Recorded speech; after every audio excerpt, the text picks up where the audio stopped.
Welcome to the Today's Leader podcast. Building tomorrow's best leaders, today. And it's my pleasure to welcome to the Today's Leader podcast, Building Tomorrow's Best Leaders Today. Please welcome Rael Bricker. How are you, Rael? Yeah, very good. Thank you, Tony. Finally, I've got another Australian, or someone who lives in Australia as Lives a in guest. Australia. Although Western Australia, we're not sure if it's been part of the world or Australia for most of the pandemic. So Yeah, I think it's been annexed off. It's like old Hutt River province, the old prince that seceded from Australia there. Rael, tell me the Rael Bricker story.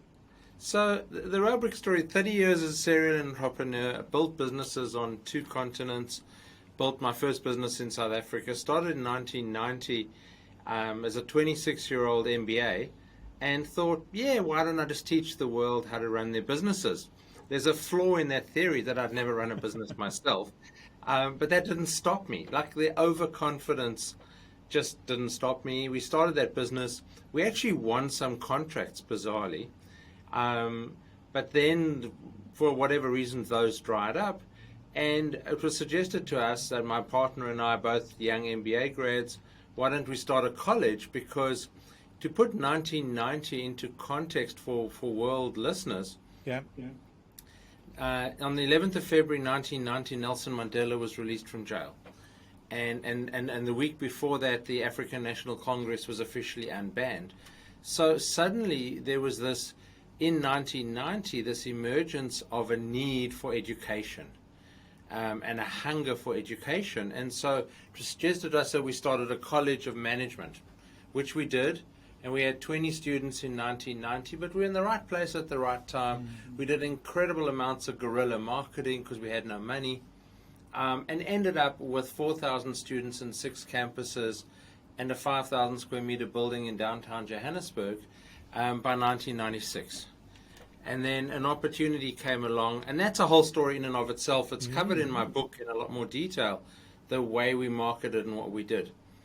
And then an opportunity came along to reverse that into a listed shell, so we did that. It was also quite a politically volatile time. We had union activity, so we were a private business, and union activists coming in and saying to us, oh, we demand. And that was kind of the end of it for me. Yeah. When I just said, nah, I'm out. And I mean, that was 96, 97, I left that business and went into venture capital. So the business we reversed into, we did 9 acquisitions for them over a period of 18 months. So we took them from a 90-cent share price to a 14 Rand share price. So, or $14, equivalent growth. And so we had a lot of fun doing mergers and acquisitions. I left them and joined a venture capital fund as a consultant, and then came to Australia 2 years later and joined another VC fund here. We listed that fund on the stock exchange after raising about $20 million in late 2000. Yeah. And then they wanted me to move to the East Coast, and I said, I love the West Coast. I'm going to stay here. It's got warm oceans and all sorts of other things. And I wanted to raise my kids in Perth, so we stayed in Perth. And so, again, through a series of, I was sort of unemployable or unemployed, and I ended up helping the small companies raise capital. And then people said to me, oh, you did such a good job, can you get us a loan? And I went, okay, sure, I'll try. And I found out I had to be something called a finance broker, so I became a finance broker. And as at last year, that business still exists. I still own it, and it's done over $3 billion in mortgages in those 20 odd years. So it was a great journey and a great ride. And my offices are still in the finance business offices, but I spend probably 40% of my time on that business or in that business right now. So that's the business story. 2012. I decided to do triathlons and marathons before I turned 50. Okay. As you do, midlife crisis. As you do. Yeah, I didn't get the blonde and the Ferrari. I just decided to get fit. And early 2013, I was discovered that I had 2 cardiac blockages, and I dodged a bullet because I didn't have a heart attack, but I was on the way there. And so I ended up with 2 cardiac stents, and that focused me on doing what I do best. So what was that? How did I build the mortgage business? I built the mortgage business by being on stage. So I've sold over $1 billion of mortgages from being on stage. I would do seminars for property developers, property sales teams about how to build property portfolios, how to finance your properties. And people come to me as clients, and I've sold over $1 billion of mortgages from being on stage. And I went, that's my passion. I was South African Toastmasters champion in the 80s. And so I thought I'd put all this together. And 2015, I got my first professional speaking gig in Canada, of all places, at a mortgage conference. Guess I know the mortgage industry fairly well. Yeah. And that was my kickstart to speaking professionally. Excellent. And you've written a couple of books? I've written one book that's been published, like physical paper copy. Yeah. You know those things, okay? And it's available to your listeners as a free download, and I'll give you the link a bit later. But also, I published another ebook as well on business excellence. So, and a third book. Yep, sorry. And a third book in production. So your forte is business excellence, isn't it? That's where Correct. That's my branding, yes. Correct. So that's where you lift the game of other people.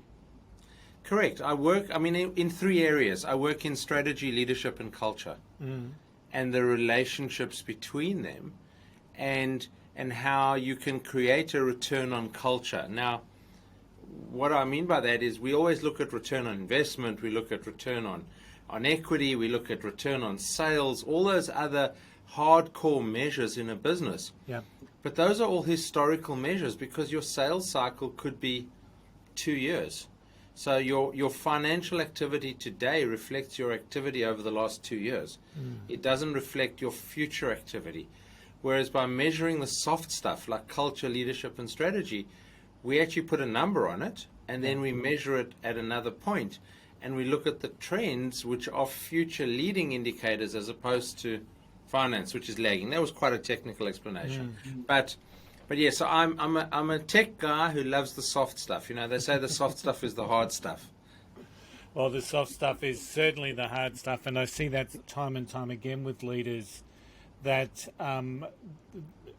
exactly right. They call them soft skills, but in fact they're the hardest skills. And it's about how do we harness the energy of our team, how do we harness the energy of our people to actually deliver performance in a sustainable manner. Interesting, you talked about marathons.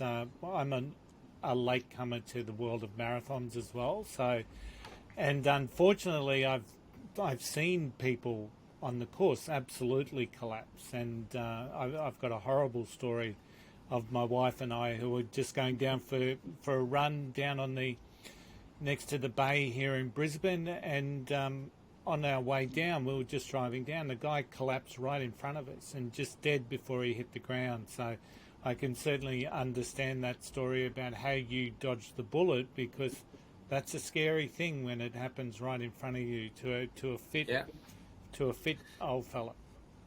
You suddenly see your own mortality, and you face it. And luckily, I didn't have a heart attack. I didn't see the big light coming down the passage at me. But I thank my doctor and my mother-in-law, who were the ones who said, something's not right, go and do something about it. Yeah. Sometimes we have to be nagged, isn't it? But I guess it's similar to business. Sometimes business owners need to be nagged. So what are some of the things that you see with your clients, and how you use this concept of business excellence in helping them see a bigger picture or a better picture for their business? So I look at I get a lot of entrepreneurs coming to me for a start and going, I've done 27 spreadsheets and I'm not convinced this is right. And I said to them, well, that's 26 too many. It's just not. And they go, but I had to look at all the different alternatives. And so a lot of the work I do is around a one-page plan. Okay. Because most businesses go the traditional, 50-page, put it in a binder and it gathers dust on people's shelves. So I look at a one-page plan. I look at a plan that says effectively 3 things on it. Okay, and if we looked at the middle column of it, the middle column is what are we doing? Yeah. So what's our value proposition? What is our product? And then you look at the things around the product. So why would people pay you for that product? Why would they, that's the one thing I find. That people don't actually define their product sometimes. And then on the right-hand side, we look at, well, who are the customers? Where are the customers? What's your targeting? What's your positioning? When I draw up a 2x2 positioning matrix for most people, and I go, on what areas do you compete? And everyone says price and quality. Well, price and quality is a race to the bottom. Yeah. Because, that's what people perceive is price and quality. You've got to define the dimensions on which you compete that aren't price and quality, unless you're Qantas and Jetstar. In that scale of things. But even McDonald's don't compete on price and quality. Yeah. They compete on other dimensions. And so there we look at the whole customer side. Like, where do you get your customers from? What medium are you using to get your customers? We then look at classifying customers. So most people classify their customers by saying how many products do they buy and how much revenue do they generate. Yeah. We add two more dimensions to that, or I add two more dimensions to that with the clients, and that's the soft stuff. I said I'm I love the soft stuff. Yeah. So we add in two other factors onto that matrix, which is how happy are you dealing with them? Okay. Yeah. How much happiness do you get dealing with that customer? If you hate it every time they walk through the doors of your shop, well, they may be a good customer from a revenue point of view, but what are they doing for you personally? And the third or the fourth aspect is actually an interesting one. It's reversed, but it is how much time of yours do they waste, or how much time do they use, whichever way you want to look at that. Yeah. And so when you then look at classifying your customers across all four of those, you find that some of the customers you thought were your whales, your fantastic big customers, maybe you can do better without them. And I know that's a weird concept for most companies when I say get rid of that customer. Get rid of those D-level customers and find more A's. And they're going, but the D's are easy to find. And I'm going, well, yeah, but the D's are the ones that are costing you money almost to deliver a product. Yeah. And so that's the customer side. And then the other side of the matrix is looking at what resources do you need to deliver that value proposition. Yeah. So not only just resources, but what do you need from strategic partnerships? What else do you need in that space to deliver on the value proposition? So it's a bit like a business canvas one-pager. It is. Yeah. I looked at the business canvas and I was kind of inspired by it. Yeah. But I've added lots more dimensions to it, such as the target marketing and positioning, because I think that's critical to the equation. Yeah. And then also the flow through of looking at what are your A and B and C products. So again, once you've classified your customers, you then have to say, well, how do you classify your products? Yeah. And I've brought into that whole thing behavioral psychology through profiling and understanding the behavioral profile of your customers, and then messaging correctly for the message that resounds with that customer. Yeah. And the classic example is real estate. You go into a home open, the standard real estate answer is, hello and welcome, and this house has 4 bedrooms, 2 bathrooms, these are the rates, and I wanted to know, is it near a good school? Yeah. Okay? Or are there nice neighbors? Okay? Yeah. And so that traditional approach of sales, where you just give the same information to everybody and hope it sticks, has about a 1 in 10 success rate. Yeah. Yeah. And so we look at a completely different way of addressing sales and the sales process and the marketing process using behavioral styles. Yeah. I do a little bit of work in helping small businesses equip themselves with the skills they need for business. Yeah. And once again, I find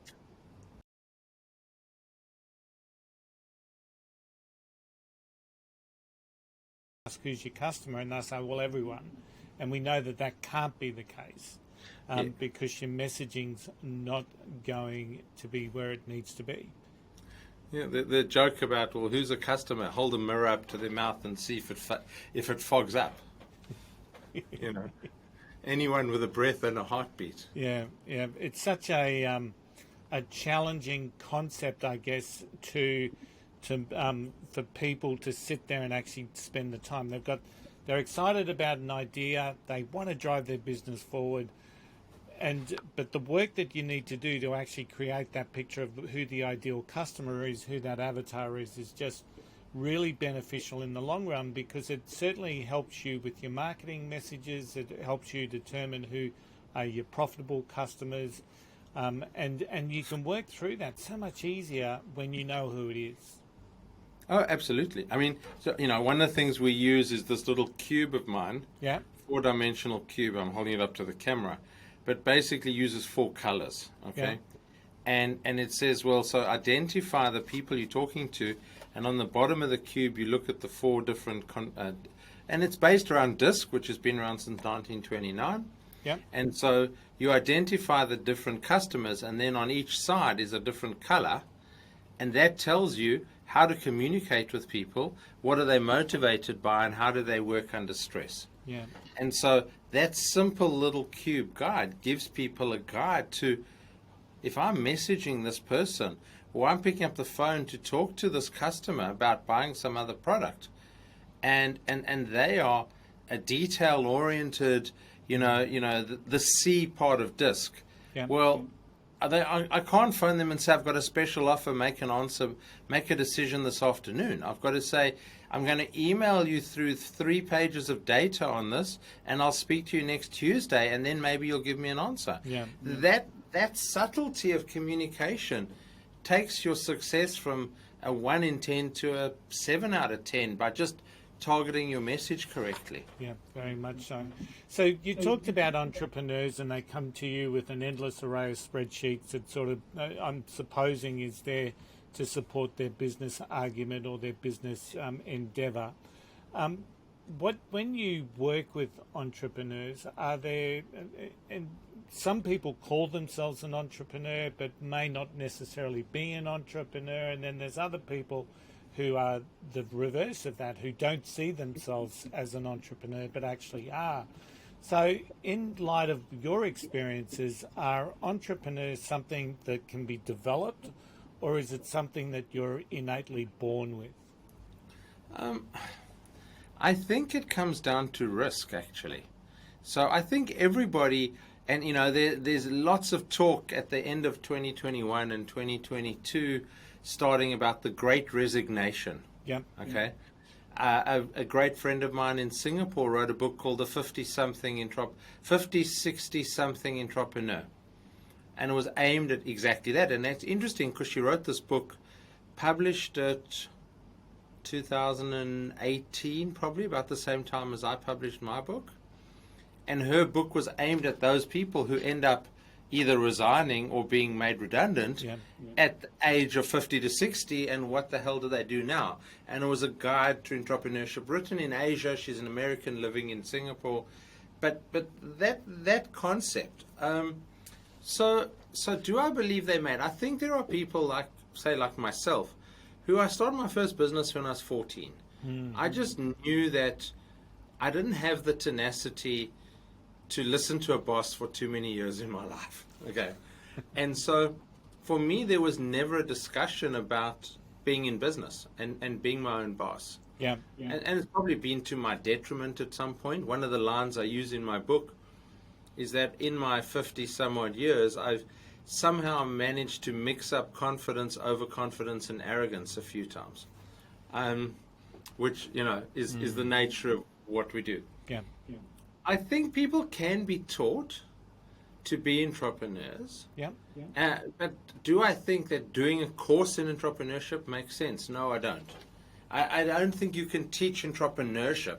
I think you can teach business skills. So the engineer who's made redundant and wants to build a better mousetrap or a better widget or whatever the case may be, and is convinced that this is the right thing. They've only done one spreadsheet that tells them there is a market for this, and they can make money out of it. That's fantastic. You know, I guess I use the analogy of my MBA. When I did my MBA, and it was 32 years ago that I was at business school. And I was, you know, this 25-year-old engineering graduate. I was doing 2 masters at the same time. Did a master's in engineering and MBA at the same time. And what I tell people now, my son, who's 17, asked me, is an MBA a good degree to do? And I said to him, it was a great degree for me because it taught me about things that I didn't know about, like human resources, negotiation skills, economics. It gave me a bit more structured understanding of finance.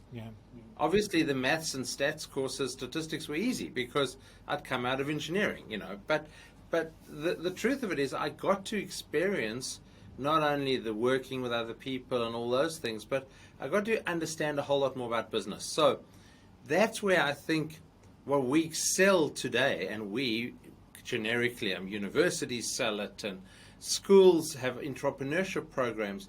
Effectively, they are business management programs. You know, but I think that the real true entrepreneur is someone who's defined by their risk profile, not necessarily anything else. In other words, you know, the back of my book says business is not complicated, business is simple. Just dive in and adjust your course while you're moving. Okay. And that's where I sit philosophically. A lot of people disagree with me. They go, you have to plan. You have to, you know, you have to do a plan and you have to stick to your plan. Yes, you have to have a plan. But your plan could be on the back of a cigarette box, although that's passé now because no one's supposed to be smoking. It's certainly an interesting concept. I believe very much in trying to keep things as simple as possible, and I've had a lot to do with people that are being made redundant in that 50-year age bracket. And one of the things that you see with a lot of them is that they've spent, you know, 10, 20, 30 years flying under the radar in a corporate sense, you know, not taking the risk, not doing their job, but keeping low so that no one sort of criticizes them or anything like that. And that's not the mindset that people need to go into business. They need to be able to adapt. They need to be able to take that risk. So when you're working with someone like that who's spent, you know, the last 15 years cooling or warming a seat in the corporate office somewhere on the open space floor, how do you work with them to get that mindset ready for them to go into business for themselves? Well, interestingly, corporates have become much more flexible in terms of working arrangements. So, you know, somebody turns around. I've got someone I'm working with right now, works in audit at a large bank, and has basically gone to the employer and said, I would like, my work is done. I mean, when I say my work is done, it was a major project. And said, I want 2 months off unpaid leave, and then I want to come back 2 to 3 days a week because I'm trying to find new projects and new things to do. And the employer said, yep, no problem, go for it. And so that flexible, I also think that working from home has been a big contributor because it's allowed people the flexibility to, you know, crunch 8 hours work in from 6 a.m. when it's frowned upon to be in the office at 6 a.m., but being in the home office is fine, and spend from 2 o'clock in the afternoon working on their own business. You know, so I think that I'm a believer in, my book is called Dive In, you know, just dive in and do it. But a lot of people want to dip their toe in the water and then tread lightly. And so I think that the tread lightly people are those that are actually benefiting from a lot of the changes in corporate mentality right now. Excellent. The risk profile for a person as they get older as well, I'm presuming, because their responsibilities, they might have a mortgage, they might have a family. So their appetite for risk sort of decreases as well. Is that something that you've seen? Oh, yeah, it decreases to a point where the kids, there's a humorous story about, three religious leaders debating when life begins. And this is not a debate about, abortion or anything. But the third of the leaders turned around and said, life begins when the kids leave home and the dog dies. And so it's at that point. Yeah. Interestingly, where people are generally at their highest earning capacity and lowest expense ratios. Yeah. That is in that 50 to 60 age bracket, but they don't think of it like that. That's the problem. When you sit down with them with a piece of paper and actually say, you're not paying school fees anymore, you're not paying to feed, teenage boys who just eat everything in sight. Yeah. You've made a substantial difference on paying down your mortgage. You've put cash aside for a rainy day. Well, this is your rainy day now. Yeah. Because if you don't grab that opportunity now, it may never come up. And then you'll be a 75-year-old going, I wish I had. Yeah. And that's worse because that affects mindset and mental attitude. Absolutely. Great. So, not everyone can be an entrepreneur. I don't believe everyone has it in them. Yeah. Okay. I believe there are those who, as you said, they fly under the radar in the corporate. My first major job was with a mining house in South Africa. And I worked for them for just on 2 years. And I was explaining this to someone the other day, and I said, my challenge was literally, I'd been at the mine site 3 weeks, and I wanted to know how my job fitted into all the other cogs of the organization. Yeah. I wasn't interested in the job definition of what I was doing. I was interested in what impact did I have on the great organization. Yeah. And so that's my mindset. And so that's why I knew I was going to be an entrepreneur in most of my life, because I knew I needed to understand the big picture. Yeah. And if I was to say to you, what is the one characteristic of successful entrepreneurs? It's that ability to step out of themselves and get out of their own way and see the big picture. Yeah. Look at it from this helicopter view, see how all these things fit in, and then the really successful entrepreneurs know how to give up control. Yeah. They know how to empower team members to do stuff that leaves them to do the stuff they're really good at. Yeah. So, Rael, who's been your inspiration in your leadership journey? You know what? I don't have one particular guru. I've had a number over the years. From Richard Branson, I was incredibly inspired by his book, Screw It, Let's Do It. And philosophically, that's pretty much where I've sat. But,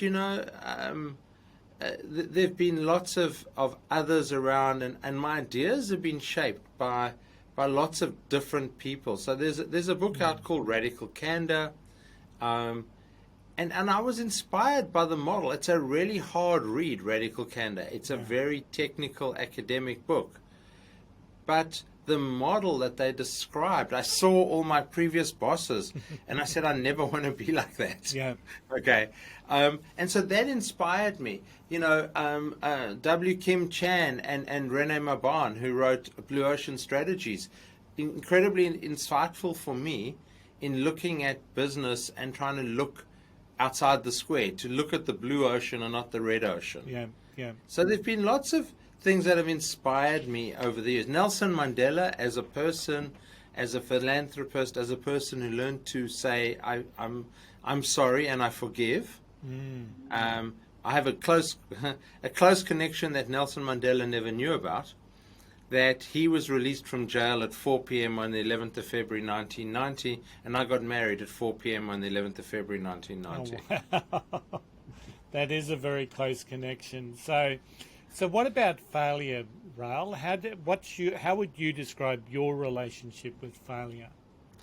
I've had a few in my life, and some have been, probably financially would have put me in a different bracket potentially. I don't treat failure as failure. I just treat it as a lesson. Yeah. so shortly after coming to Australia and joining the VC fund here and listing that, when I was leaving them, I started to import CD covers. Now, might sound a bit boring, but it was if you take 2001 into a context, we were data hungry. And everything was being stored on DVDs and CDs. And this was a filing system for CDs where you'd have a standard lever arch file that would take 20 CDs or DVDs in it, and you could file it neatly on a shelf. Yeah. It was a clever product. I flew to Germany. I bought a container load, $50,000 or $60,000 worth of stock that I ended up basically giving to a friend who was out of work, and he sold it to a $2 store for $5,000 5 years later. And that also taught me that I'm a better person around services than I am about product. That's a personal learning journey. So that $50,000 failure taught me that I am better about services. My mortgage business, speaking, educating people are services. And to me, that was my biggest learning out of that. Yeah. So what's the vision for you moving forward? I want to be back on stages. So I spent, 5 months in 2019 traveling the world. I spoke in some amazing places. I got to see the sunrise over Everest after opening a conference in Kathmandu the day before. So, I had some amazing experiences as a professional speaker, and I've only been doing it for 6 years basically.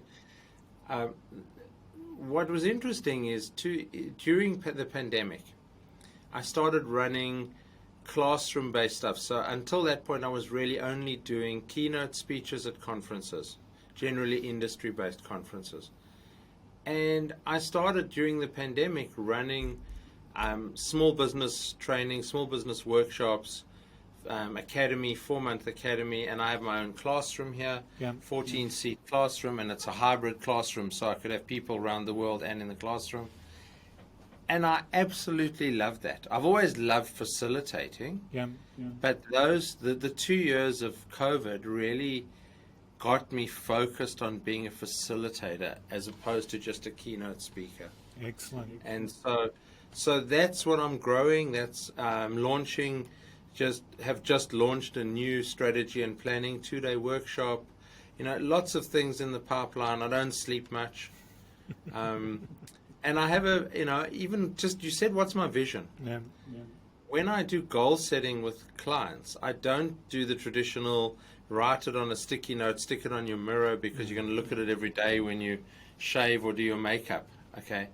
To me, that's a little bit like, cyberspace goals. They just exist nowhere. Okay. So I go through a technique based around your reticular activating system, this little thing in the back of your brain, where we visualize a time in the future, we visualize a place in the future, we visualize who you are with and what you are doing to celebrate, and then only why are you celebrating. And so, the first time I ever ran that exercise with people, the one woman said, I've got it. I said, what have you got? She said, I can see myself at the swim-up bar at the hotel in Bali. This is before the pandemic. And I can see myself with my significant other, and I can see myself drinking a particular purple cocktail, whatever that was called. Okay, because I've achieved 10 new clients in my business, or whatever the number was that she put on it. Okay, and for her, just by saying it and writing it down in that way, she managed to convince her brain that it already happened. And so it's much easier to achieve that goal when your brain is visualizing it's already happened. Absolutely. That's a fantastic concept. I've seen that and used that myself. I think it's an amazing thing to be able to get people to transport themselves to a place where they're seeing their success, because as you say, our brain is then acknowledging that it's true, it's real, it's relevant, and away we go. Hey, Rael, it's been an absolute pleasure having you on the Today's Leader podcast. How can people connect with you? So the best way is LinkedIn. So LinkedIn is generally the easiest. Easy to find me. There aren't many other people called Rael Bricker in the world. My website is raelbricker.com, and if they go to that raelbricker.com website, there is no link off the homepage deliberately because I'd like people to buy my book. But for all the podcasts that I go on, people can go on the website and go to raelbricker.com/free book, and they can actually download a PDF version of Dive In Lessons Learned Since Business School. Excellent. And I will have all those links in the show notes. So, Rael, once again, thank you so much for your time today. Thank you for investing in today's leaders. Thank you. It's been a pleasure.